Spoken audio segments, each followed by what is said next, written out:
Welcome back to the Win with Dice podcast, a podcast featuring members of the Win with Dice team, and this week, a special guest. Joining me is Ramon. Hey guys. And our special guest this week is Eld. Hey yo. Very exciting. We're going to be talking about some RPG stuff today. Yeah, for sure. If it's your first time listening to the Win with Dice podcast, this is a podcast all about tabletop RPGs.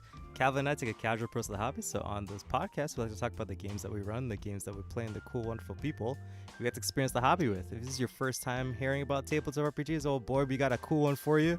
But if you are a player at someone's table, hey, why don't you go and find a cool game that you love and go run it for your friends, because it's super easy and super fun, and you would definitely have a good time. Indeed. So this week we have Eld on to talk about SOAR, also known as Shirtless on a Rooftop, an RPG that just recently had a quick start put out, and I believe it has some new updates to the game as well. So we're going to be talking about that. There will be a link to it below. Definitely go check out this game. We have been talking about fighting game inspired RPGs. This, I think, is more of like a Yakuza-inspired RPG, which I know a handful of people who would be very interested in that. But before we get into all that fun stuff, we have to get to the most important part of the show, the Win with Dice Weekly GM Tip of the Week. Yes, Win with Dice Weekly GM Tip of the Week, brought to you by our guest, Eld. Thanks, Eld. Hey, so my tip for GMs this week is to try new games, essentially, like just not even just like necessarily run them, but like read some of how other games like handle some stuff, because it turns out that can very much like help you with getting like a new perspective on how to prep for the game that you do run every week. For example, I know I've picked up a fair few tips, and I know a lot of other GMs picked up those tips from like Blades in the Dark, using clocks. That's the classic stuff. But there's one that I've read and I've started to run recently that I think has like a very good idea for session zeros, which is Fabula Ultima, which asks you to involve your players into like, world building and stuff like that.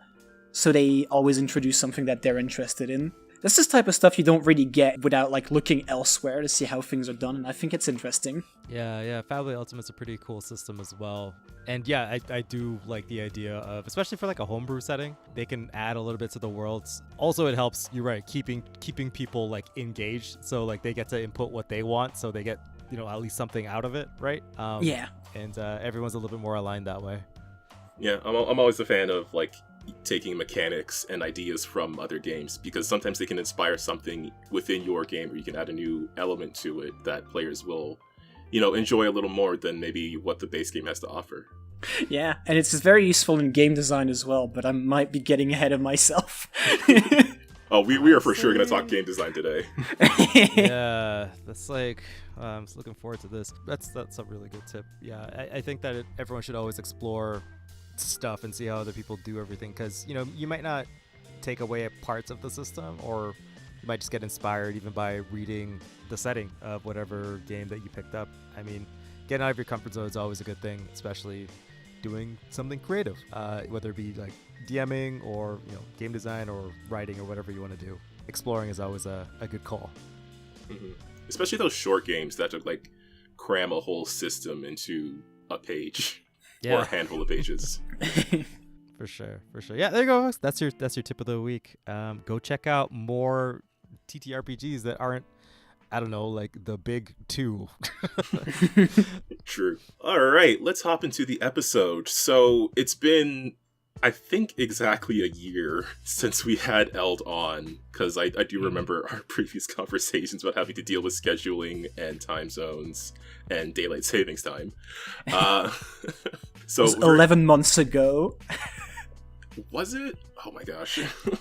So, well, it is very exciting to have you on again, because we did briefly mention Shirtless on a Rooftop last time, and now it's gone through several developments and has a quick start out, so let's just hop right into it and have you explain to people what SOAR is, sort of the I guess, elevator pitch of it. Oh, the elevator pitch. That's a bit I struggle a tiny bit about, but it's basically a tabletop role-playing game inspired by both slice of life stories and all the stuff that like tends to happen in Yakuza games and Like a Dragon, which is essentially people punching each other and talking about how they view the world and solving that issue by taking their shirts off on a rooftop and punching it out. That's like the gist of it. Basically punch a crime boss and maybe date them later. I don't know.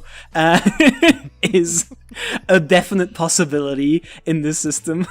It's both got like a narrative side and like a tactical side, which I've tried to make it so the narrative side is all about ideals and the tactical side is all about tactical positions on a grid map and punching people into things for more damage. You have it split into, I believe the term is brawls, and then slash of life, which I thought was an interesting term. I actually wanted to ask, like, because you called your narrative system slash of life as opposed to like slice of life. So I was just kind of wondering where that term came from. Slice of life is like definitely the right like what I inspired myself with, but I figured slash of life had that like more visceral term to it, you know, like it's a lot less skin deep. It's like what I kind of intended on that was like trying to make it more real, like about real problems rather than just you know, like we're having problems in the band club at high school here for like a slice of life thing, when slash of life is more we're having trouble paying rent, you know. You know, I also thought it was just like here, like I would have also taken it's cool as fuck. That's why I called it that. Oh yeah, no, I definitely worked backwards. Well,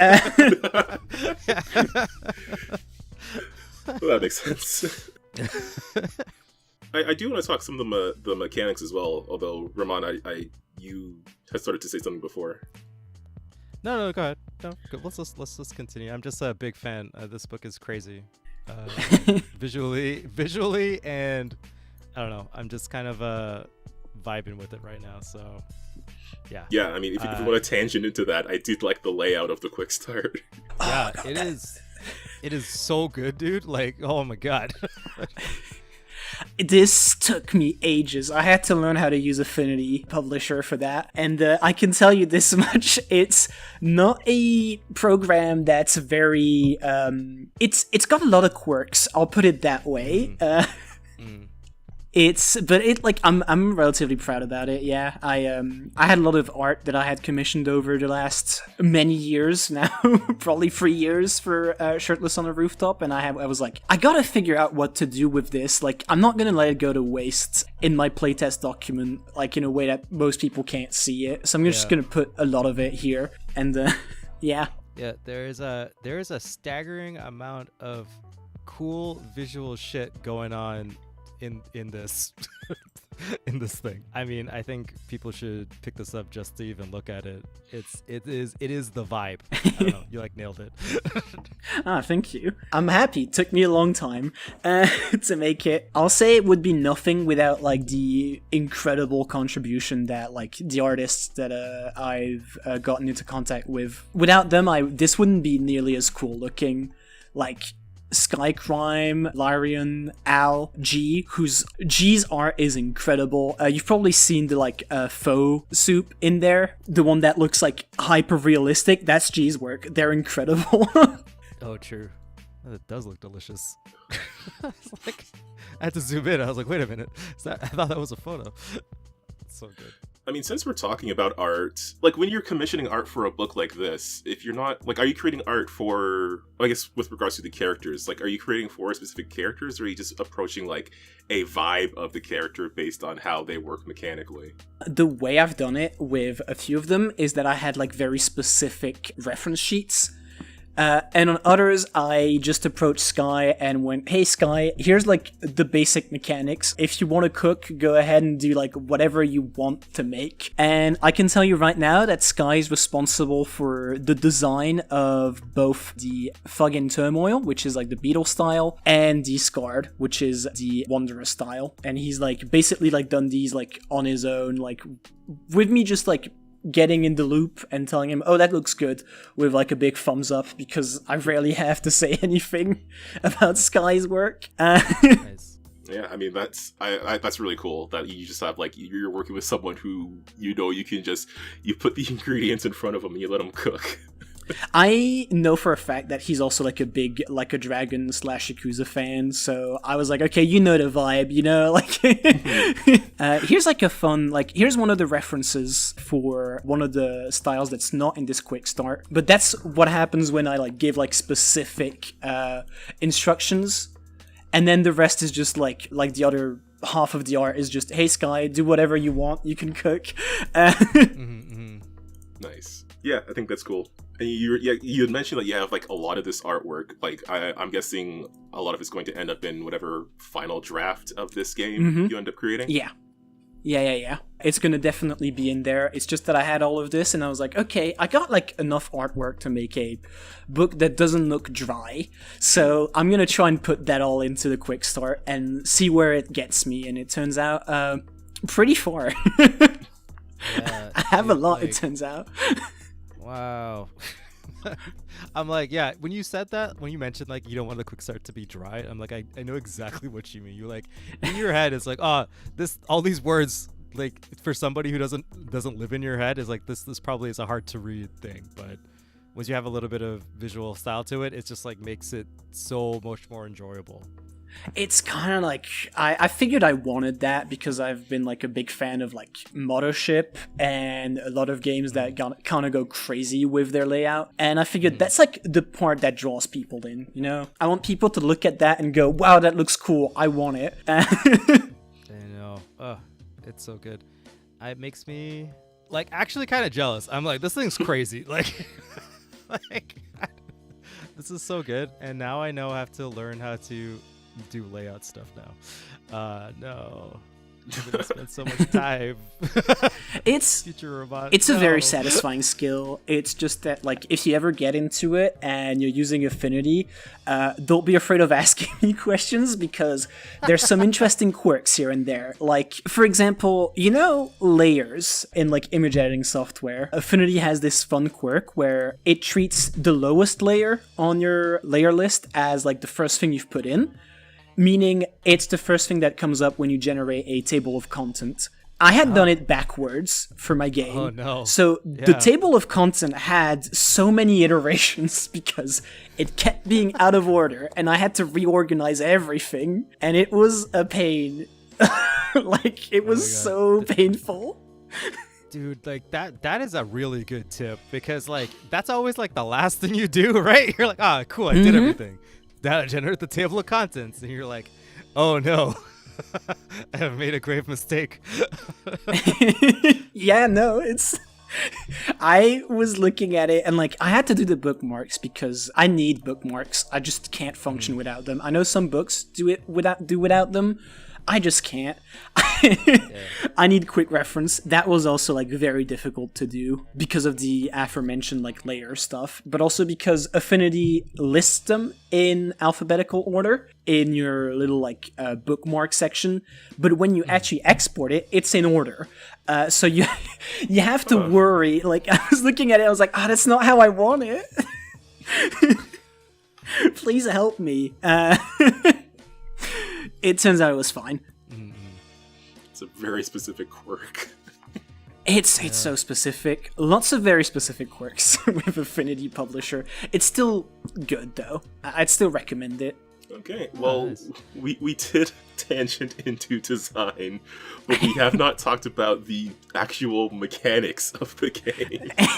Although I think there's some interesting stuff there that people who haven't designed a book may not know about, but we probably should talk about the game itself. That's fair. That's so fair. Well, I think that like a lot of people sometimes don't understand the amount of effort that goes. Like people like get it because they're like, I enjoy something, right? But then sometimes it's just like actually the pain that this person had to go through to make something is a lot. If there's one thing you need to like take away from this, it's that we don't like respect layout artists nearly enough. Yeah. Oh my god. That job is hard. Should pay those guys more, man. Like, dude.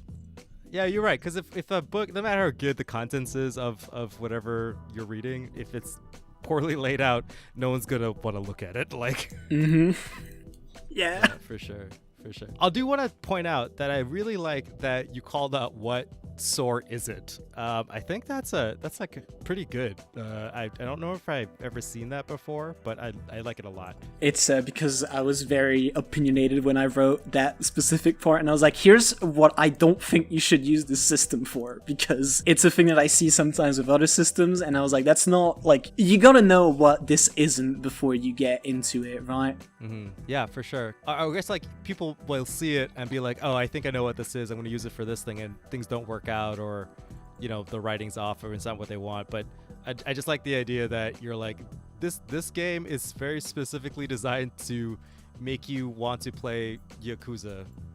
Like, yeah, no, basically, yeah. And if you're down, then here it is. We're here for you, right? Like, I like that a lot. I'm like, I think I'm gonna do that for my game. Just feel like this is what this game isn't about. All right, let's get into the mechanics, because we've been rambling on for a little bit, and I'm pretty sure that people are like, give me the sauce. I want to know the sauce about this book. I think people should be used to rambling on this podcast by now. But yes, let's get into because there are sort of two different systems here. I just wanted to get into like the basics of the narrative play and then the combat as well. Okay, that sounds good. I can like kind of outline the basics of how the game works in both like systems, and then get into the like deep into like what actually each part of it like does differently. But the main thing that SOAR works on is you have both an attempt roll to see if you get to do a thing like at all, which is a d10 versus a difficulty value, which is depends on what, like how difficult something is. Lower is easier, higher is harder. Mm-hmm.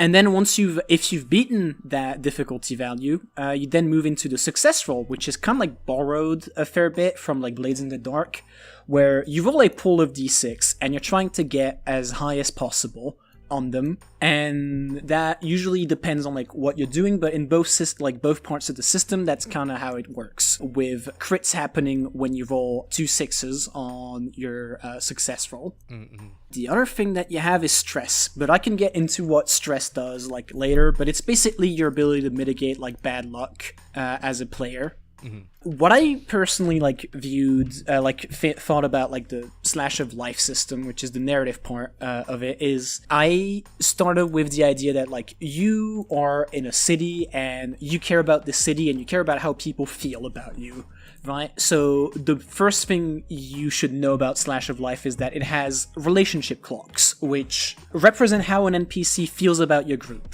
From like, you know, being your enemy to just being hostile to neutral, friendly, and even loyal if you get like high up enough on that. Mm-hmm. It's not laid out in the quick start here, but it is a thing that I've put into the full game, which is I encourage people to put like a lock onto certain sections so that the NPC can't like go higher up in how they feel about your group. And I've called those locks gift locks, which is you have to go and find a gift for them that fits them to unlock like parts of the clock, because I want you to care about the NPCs and I want you to like view them as like actual people that have like you know things they like and things they dislike.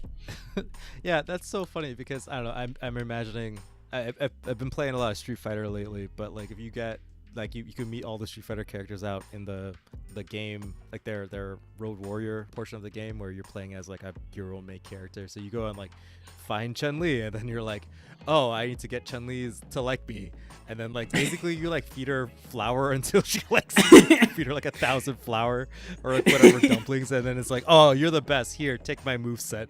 And it's like what?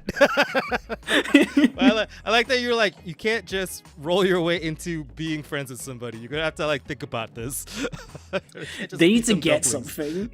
Yeah, you guys need to like be friends. Like that's cool. Like they're not just a number on a sheet or a section in the clock. You have to actually figure out, you know, what do you need to advance progress in this relationship. Yeah, like a lot of flour. Yeah. Actually, no. The flower thing I remember is from Harvest Moon. I fed some lady a bunch of flour and then I married her. Like that's. I mean, hey, you know, like, since we're talking video games, the latest Yakuza game, like Yakuza Pirate in Hawaii, you can just feed someone chocolate to make them level up and like you. Like, over and over, I might add. I don't know how they stuff all that chocolate in their mouth, but, you know, they manage. Yeah, it's like, here you go. I'm going to bomb you with love until you're level 100 and maxed out. Funny. But yeah, the other part here is like the way you interact with the world is like when it comes to like attempts and success rolls, you have multiple stats and skills. Stats being like basically when you do something, you look at a skill that fits and then you work backward to see which stat you need to roll first to see if you get to succeed at doing that at all. And then you roll your skill rating in that specific skill. So let's say, for example, I don't know, you're trying to charm someone, right? Which I'm now realizing, oh no, charm is in capital letters because it has the word harm in it, which I'm gonna have to change that real quick after we're done with the podcast.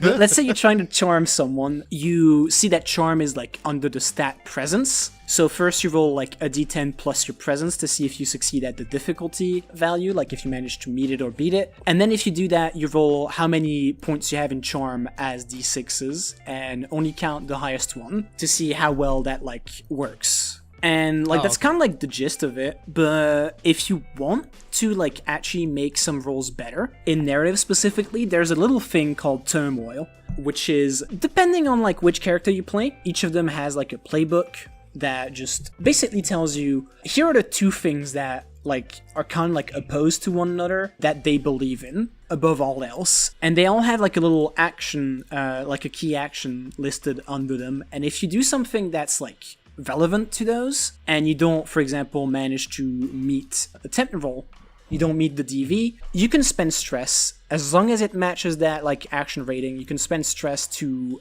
add to your roll until you actually manage to like succeed at it, and you then move a little bit towards that value on your turmoil. Yeah, okay, so yeah, it's you were mentioning before we started recording that this was kind of based off like a hack of the Avatar. Avatar Legends, Avatar Legends, yeah. This was like pretty cool too. Yeah, it's really like, good. I was really impressed at how much that game was basically the show, but just in a TTRPG form, like translated so hardcorely. Like it blows my mind that somebody was like, yeah, I can make a vibe into rules. Like, yeah, like no problem. I very much love the exchange system in that game. I know it's not necessarily the most popular part of it, but I looked at it and I was like, this is great. When I make my hack, I want to try and do that with it. And it was a bad idea, it turns out, because that's so slow to resolve if you have a tactical map, because everyone needs to like pick their approach and all of that. And it's a lot. Hold on, I have a chart of how initiative used to work when it worked under that, and I looked at it after I was done and I was like, I don't want to do that. That's too much. That's too complicated. Let's just move on to like popcorn initiative and all of that. That's easier. But yeah, no, like the turmoil is like, you know, it's kind of like represented by like a scale where if you get more into one value, you go lower in the other. Basically, like you're weighing how your character feels about the world, and if you go above a 3, that means you go overboard on that value and you need to do something dramatic that's related to it right now. And yeah, that was like kind of like an important part for me for this game. I wanted characters that felt strongly about things, and I think like this is less of a problem with like a lot of other systems and more about like how their mechanics don't necessarily encourage that. I think more parties and games should feel strongly about stuff and not, you know, try and like find the best course of action for everyone involved. I think it's fine if someone thinks, oh, you know, like I'll be really selfish, or I'll be maybe putting the needs of everyone else above my own. That's the type of stuff. I like that friction a lot. yeah. Well, I mean, people tend not to, in general, like they tend to avoid the friction. But sometimes, man, like you dangle something in front of somebody, you're like, ooh, I'm gonna do something that isn't for the whole party. Like I need need to get that glory right now, right? That's usually the case. I mean, I personally try and find that shit all the time when I play. That's why I'm not a very good party member. I mask all of my selfishness in like, yes, we'll do this for the party. I'm doing selfless. Yes, I'll be the big risk taker. But really, I hog the spotlight and I want to be the center of attention. I think that's great. Honestly, I'd rather have a player that does that than one that doesn't feel strongly about things. But thankfully, I've managed to have a play group that doesn't do that a lot. There are a lot of gremlins that all feel very strongly about things, so I'm so grateful for them. But I wanted a way that actually encouraged, I wanted a mechanic that encouraged that somewhat. The other thing Turmoil does is it makes it quite hard for you when someone calls you out on it. Basically, maybe an NPC as a result of a consequence for the roll, which should happen quite often because the default result on your success rolls is success with a consequence, because that's just good design, I think. I like it when things happen even on a success that aren't just you succeed. But yeah, they NPCs have an opportunity to call you out on stuff, and it doesn't necessarily have to be oh, why don't you care about results, as much as they say something that is relevant to one of your turmoil values, which for example here, the investigator has connection and results, and if they're called out on their connection and they have a good score in it, that's going to make it harder for them to just deny that call out, because they already feel pretty strongly. It's one of those roles where you don't necessarily want to succeed, because then that means you have to just do something that's somewhat related to it, and you might not necessarily want to do that at this very moment. Yeah, it's a way to I keep the idea of knives and spoons in my head, so it's you can twist the knife a little bit as a GM, being oh really, this is not the appropriate time to do this, but I'm gonna twist this knife. Yeah. Yeah. I remember I ran a session of SOAR where I had one of the NPCs call out I think it was the Scarred playbook, which is in this quick start, and what ended up happening was that they just I called them out on their vulnerability, and they succeeded on it, and so they kind of decided, okay, my character breaks down crying in front of this person. They didn't need to do that, to go that far, but they decided to go for that, and I thought that was great. That's so good. Yeah, because it forces someone's hand, which is, it's always really funny for them to kind of be damn it, I want it to be cool in this moment, but my emotions are too high. You kind of have to make mechanics that make players do counterproductive, in air quotes, things for the sake of interesting play, because otherwise they won't. Yeah. My first thought was that this I don't know, this probably exists. I need to go take a look at it, but just a rom-com where you have to the goal is to not confess your love to somebody, but the idea is that the GM keeps pushing buttons, and then it's getting you in situations where if you get I this overboard thing. I was oh yeah, it'd be really funny to then I see that you're here, you're gonna confess your love to this person now, and then it's oh, you lose. That'd be a pretty fun board game. I'm gonna put that in the vault. Think about that later. I know Calvin's definitely would play that game, so absolutely. Yeah. This is good. Okay, cool. So yeah, we have people who usually are badasses breaking down in front of their enemies, telling their true feelings, and maybe kissing. I don't know. We'll see. Maybe. Who knows? Who knows? Yeah, let's talk about the brawl portion of it, because sure. You mentioned tactical movement. You mentioned slamming people into objects, into terrain and stuff like that.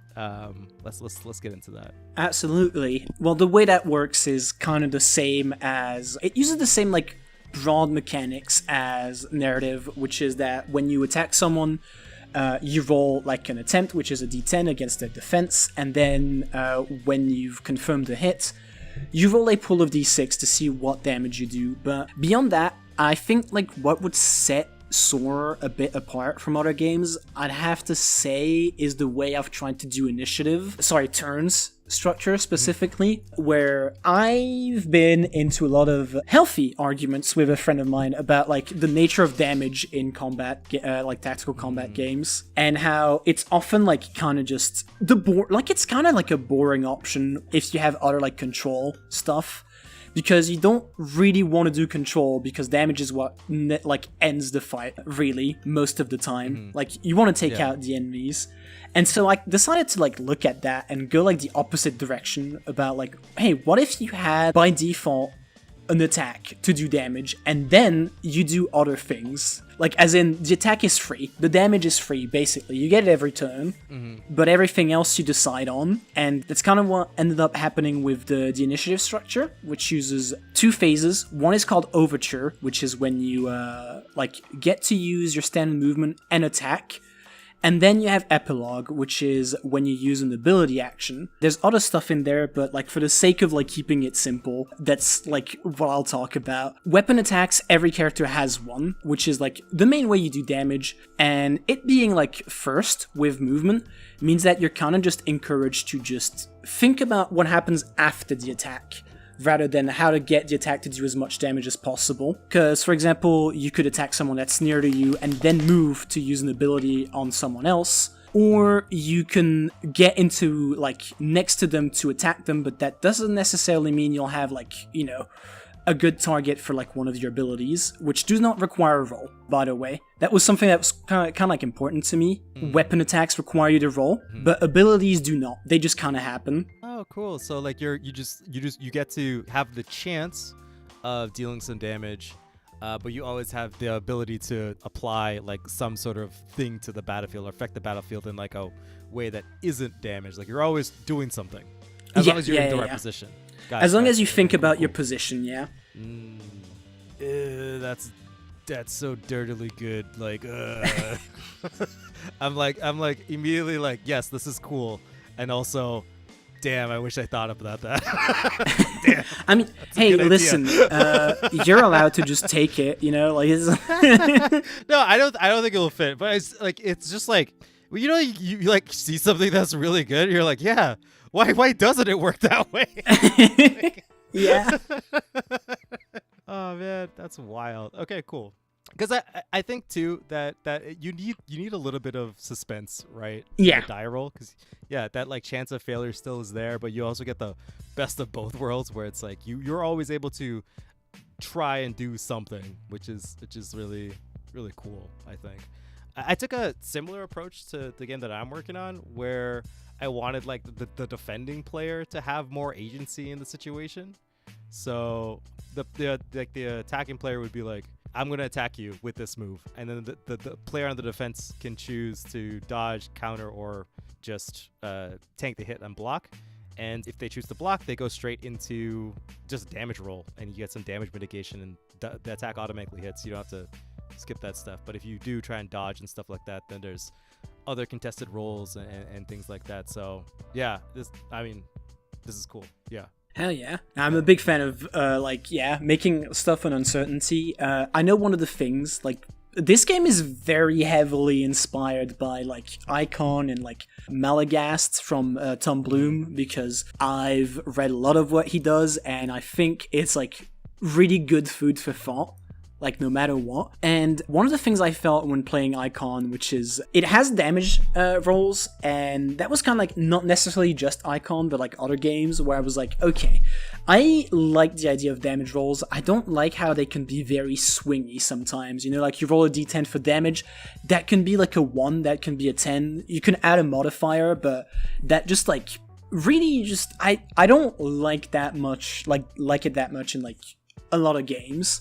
I kind of just put up with it. So I decided to do something, which was, with my attacks in this game, I've decided to make like different types of hits, where depending on what you roll on your d6, you still roll technically for damage. It's just that the damage is set on like a few profile. So like, for example, if you do like a normal hit on the ocean posture attack, you just deal 3 damage. If you do a strong hit, you do 4 damage. And if you do a critical hit, it's 5 damage. And I've come to, like, I've been told that this is kind of like the way it works in Draw Steel somewhat, which is making me endlessly feel smug about it. Take that, Matt Colville. You're not as cool as you think you are. you and all your damn smart people you work with. Yeah, I know. I immediately thought about Draw Steel, where he was like, I think he was onto something, and he's a little right. You're right. Like everyone's right. I think damage on a random die is kind of silly if that's it. That's all you. If it's important, yeah. Yeah. It's nice. Everyone likes to roll high. No one likes to roll low. You know. But yeah, no, this is how it kind of like the attacks work. I wanted, like, for sure, and this is kind of like a lesson I've learned from like Icon as well, which has like its attacks and abilities resolved from top to bottom. At first, this was like such a bad idea. At first, my attacks and my abilities just listed everything in the list, as in no line breaks. It turns out that's not readable. Would you believe it? It turns out it's not very easy to read, so I had to redo a lot of things. Thankfully, I moved into this quick start knowing that, so I just did it like from the get-go. But I wanted stuff to have like certain ordering, right? Where it's like, okay, you do the damage, then I don't know, you push them, and then you move, and I want that to happen in a certain order. Yeah, because then there's no. You can plan ahead, and like there's no ambiguity where it's like, actually, if it works out this way, it'd be better for me. And then it's like, yeah, you have those arguments at the table where it's like it's better just to be. Okay, but can I push before dealing the damage? Is like, for example, like something that kind of happens sometimes in other games. Yeah. Yeah, I think it's because like most games don't really focus in on positioning as much as they say they do. Where like these things matter in the way that they resolve. A lot of times it's a lot of empty rooms where people just kind of walk to each other and wail on each other till someone falls down, right? Like yeah. There's not a lot of movement, which hey, coincidentally, that's how I designed my game. I'm realizing I didn't mention at all like the main draw, I think, of my game, which is the way I've done like collides and like items and stuff like that, which is basically on the map there's like sometimes there's like terrain stuff, like breakable walls or like objects, which could be chairs and all of that, and they all do something if you make an enemy collide with them, which is when you force them to just occupy that space. And this was like really important for me because, of course, I don't know, like I don't know if either of you have played Like a Dragon or any Yakuza games, but throwing bikes at people and throwing people into bikes is a time-honored tradition in these games. And so I kind of wanted that. And so, yeah, like, for example, if you just, like, push someone into, like, a chair, they cause, like, what's called a kinetic transfer, which is you remove, like, the person that got collided with from the map, or, like, the object that got collided with, leaving only, like, the person that's currently being forced to move. You just put those, like, outside the map, and once you're done with the forced movement, you put all of those back in adjacent spaces. So basically you can throw someone into a crowd of people, scoop up a bunch of folks, and then just put them all like farther away and setting them up for like, you know, maybe like an attack that does area damage and stuff like that. I just really like the image of someone being like hit by a baseball bat, flying headfirst into a chair, and then the chair being put back like behind them after they've landed. And it's kind of how I've designed this. I was like, okay, how do I convey that vibe, you know? Where it's like, it's kind of like, I imagine it as like you're fighting Jackie Chan, where like he puts you into a situation, like, I don't know, like there's like a ladder, he grabs the ladder and puts the ladder through you, and then spins you around, and then you come back 100%. Around, the ladder's still there, and then you're just like, oh, the ladder's still there, like kicks you through the window or something. And you know what I mean, like the Jackie Chan fighting. Like, yeah. That's like a fairly big inspiration. The other one is like The Raid, which oh yeah, I love The Raid. On the same like kind of inspiration list, Brother Sun. If you've not seen Brother Sun, this is like, it's such a criminally underrated show. Like, oh my god. Never heard of Brother Sun. It's about an ex like triad. Like, no, it's a triad member that tries to live like a normal life and find like his brother. But he keeps getting into fights, and it's stuff like at some point there's a fight in like a golf, how do you call those? It's like a golf stand, like where you have to just like, it's not a golf course, but you have like a hole somewhere and you have to just get the ball in there. Oh, like a mini golf he just thing? Like a mini golf situation, or? No, it's more like stacked, like a driving range. Yeah, driving range, that's the word. And he just uses like those golf balls at some point to trip people up, and like uses a golf club to just impale someone. And it's like, this is it. This is the stuff I want. Oh, nice. It has I no want that Shiny stuff. on it. Oh, that's Yeah, so oh good. yeah. Shiny. She's very good in it. Oh, sick. I know what I'm doing today. But yeah, no, I started designing these like stuff to throw people into, like just kind of like, I made the mechanics first, and I thought about how like they interacted with the maps, like not second, but like for example, I thought of the stairs, which is a tile that you can like push people down into for damage, before I even consider what would happen if someone like with the, say, if you go to the pre-made tracked agent, the rolling grapple might do to them, which it turns out results in dragging someone downstairs by grappling them, dealing damage to them from the stairs and the grapple, and then putting yourself right next to them. So you've essentially done a grapple down a flight of stairs without taking damage. That's so And good. when a player did that, I was like, I had not thought about how that would interact, but that is so cool, and I want this is like, I've done something. I've struck gold here, I think. Oh man, yeah. I think it was like, I remember seeing a message from Tom in the Chasm Discord where it was like I think he's trying to work on Icon, and it's like there's so many. It's like trying to put together a puzzle. You don't really know what it looks like. Like you're just kind of just putting stuff out there and being like, oh yeah, someone will figure this out and put it together. It's gonna be sick. And oh yeah, those moments are always so good. But yeah, no, like that's kind of like how combat works. A little fun note here. Like a week before this quick start released, because I was like in the last little bits of like testing and all of that, I doubled the player harm, which is I realized, hey, like at first they had 12 harm and that was too little, so I was like, okay, I gotta double that up, and I tested it and I was like, okay, this feels good now. You don't want to be swarmed with little health, but if you have more health, you can feel like you can be swarmed a little bit better. What do you look for with something like that? Like, are you just looking for the number of rounds that combat lasts? Or are you just looking for, like, how hesitant players might be, or how cautious, I guess, they are in a situation? Or, like, what do you look for with something like player health? The way I found that out was more, I tested it a bunch, and I realized that consistently the players that did the most interesting plays and like the most aggressive ones, which is what I want, you know, ended up being at like the lowest health. And I was like, okay, that feels backward, right? Like, I mean, I don't think they should have more health, but I think they shouldn't be like close to being taken out.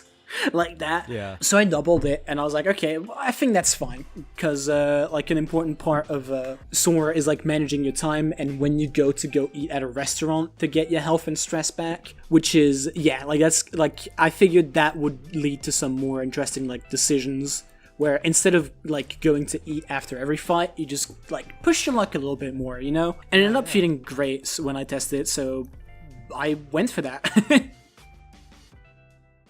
Hey there folks, Calvin from The Edit here. This episode was a pretty long recording, so instead of one big chunky episode, we're gonna split it up into two decently sized medium episodes. So definitely come back next week to hear the rest of this conversation. We get into a whole lot of mechanics and design, and it's gonna be really interesting. So come back next week to hear more about Eld's Shirtless on a Rooftop RPG, otherwise known as the SOAR RPG. Again, there are links to everything below, so go down there and check them out if you want to see more about this game and the quick start. There should also be below links to the artists from the book. Additionally below, as always, you'll find links to everyone else who we've had conversations with over the years. There's a whole bunch of Lancer RPG writers and creators linked below. So go there, check out their work if you are into the Lancer RPG. I also want to give a shout out to other channels like Vault Companions, which has their Bioshock game coming up, and Untold Stories Project, where I'm at a couple of nights a week playing in some superhero mutants and masterminds games. As well, on our channel, there are weekly gaming streams, which I'm trying to get back on the schedule. They are available on YouTube and also on Twitch if you have not checked them out. I've been playing some Mecha Break, and if you do watch Mecha Break I believe you have to have Twitch Prime active, you can get rewards in-game if you watch Twitch streams of Mecha Break. So hey, if you want some free rewards, come by and check them out. I'm just doing some pretty casual playthroughs of the game. that'll be the episode for this week. Again, tune in next week to hear the rest of this episode. We've got some other stuff on the horizon as well. There's a new Pathfinder book out, so we got to cover that. But for now, for all of our GMs and players and wonderful listeners out there, just remember to keep on winning with dice, and we'll catch you next time.